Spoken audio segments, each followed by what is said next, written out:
Em 2020, por causa da pandemia, as universidades e escolas não serão mais obrigadas a cumprir um número mínimo de dias letivos. Para falar sobre o calendário escolar, a gente conversa agora com o senador Isalci Lucas, do PSDB do Distrito Federal, senador que é vice-presidente da Frente Parlamentar da Educação. Senador, muito obrigado por conversar com a gente. O senhor tem ligação direta com o tema. A medida provisória passou pela Câmara e pelo Senado. Na Câmara sofreu alterações que foram mantidas pelos senadores.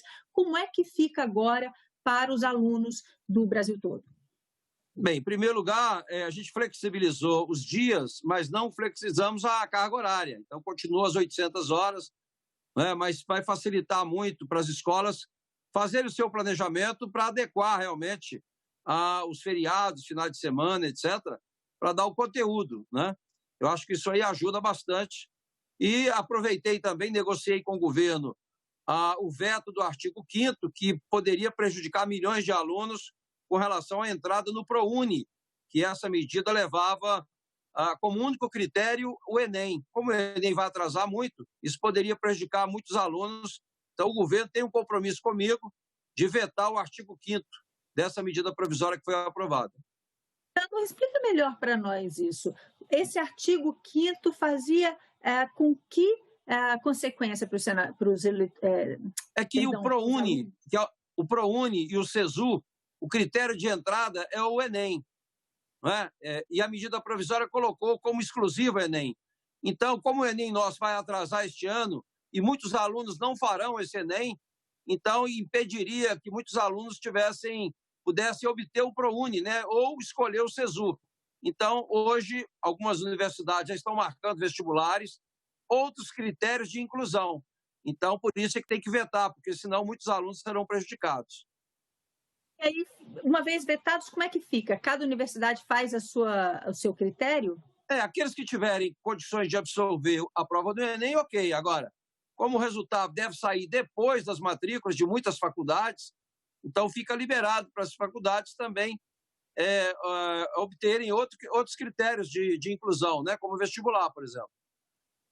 Em relação à educação infantil, uma modificação introduzida pelos parlamentares foi a flexibilização completa, não necessitar nem dessas 800 horas, não é, senador? Por quê?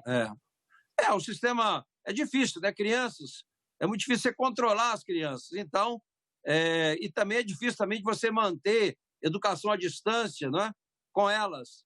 Então, foi o setor mais prejudicado, né? Muitas escolas fecharam, dificilmente as escolas retomarão agora este ano normalmente. Pouquíssimas escolas vão conseguir sobreviver, como também o ensino superior também foi muito prejudicado. Muito cancelamento de matrícula, muita inadimplência, né?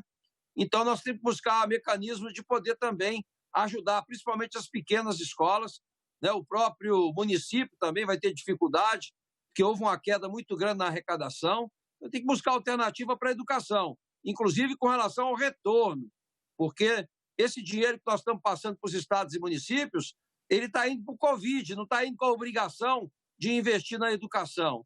E como uma queda muito grande no ICMS, no ISS, que são impostos que estão direcionados, 25% tem que ir para a educação, a gente acabou que haverá uma perda muito grande de arrecadação.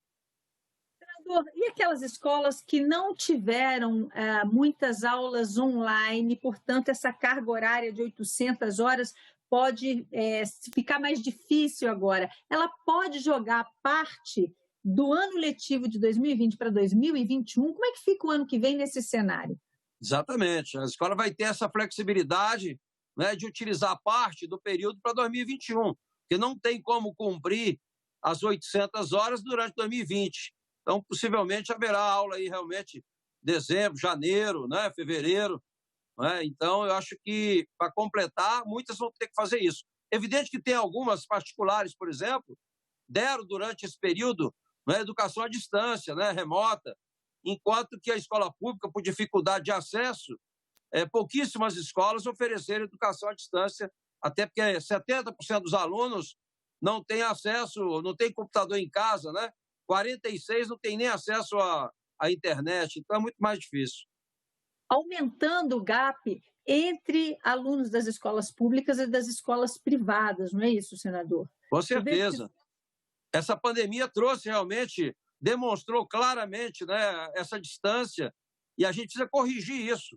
Nós estamos trabalhando aí para realmente dar acesso a todas as escolas, né, com banda larga, que os alunos também possam ter acesso à internet, ao computador, facilitar para que eles tenham todas as ferramentas para tentar amenizar essas diferenças que existem hoje, né, hoje e agora, principalmente com a pandemia.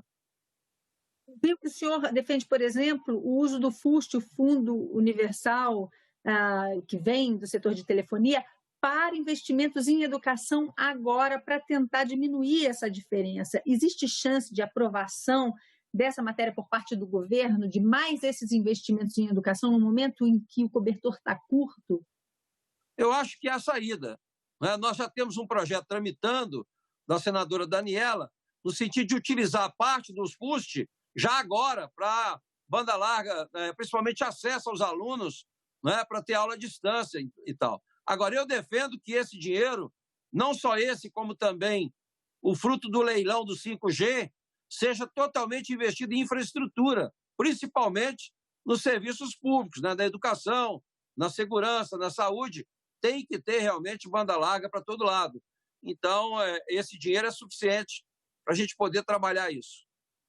Senador, e falar em dinheiro e educação, a gente fala necessariamente do Fundeb, o Fundo Nacional da Educação, que tinha previsão para terminar este ano 2020, agora por unanimidade foi aprovado na Câmara dos Deputados e agora revertido em um fundo permanente.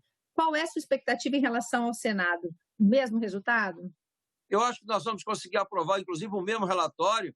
O senador Flávio Arnes pode apresentar, inclusive, hoje, o relatório, diz que concluiria hoje, e nós vamos começar a pressionar a partir de amanhã, que é reunião já do Congresso e do Senado, nós vamos pressionar para colocar na pauta e votar, se não essa semana, pelo menos a semana que vem, que nós temos 8 medidas provisórias agora, que deverão ser votadas, mas com certeza, até o final do mês, nós temos que votar essa matéria e depois entrar no Fundeb da Ciência e Tecnologia, que é o FNDCT, que também é super importante, a gente colocar recursos para investimento em inovação, tecnologia e pesquisa. Aliás, ficou muito claro durante essa pandemia que é um setor estratégico, né, senador? É verdade, quer dizer, a gente só vai sair, né, recuperar a economia com muito investimento em ciência, tecnologia e inovação.